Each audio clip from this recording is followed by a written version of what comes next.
শিক্ষার্থীরা, তো এবার লক্ষ্য করবো বোর্ডে দিকে। তো এটা আমরা আজকে সমাধান করব।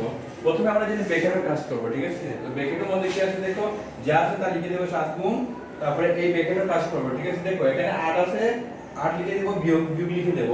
এবার আমরা প্রথম ভাগের কাজ করব, ঠিক আছে? ভাগের কাজ। তাহলে 2 6 এর মধ্যে কত পাওয়া যাবে? 3 ভাগ, 3 দুগুণে 6, 3, ঠিক আছে?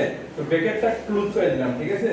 তো আমরা জানি ভাগে ভাগ থাকলে ভাগ, গুণ থাকলে গুণ, ব্র্যাকেট থাকলে ব্র্যাকেট। তো আগে ব্র্যাকেটের কাজ করব।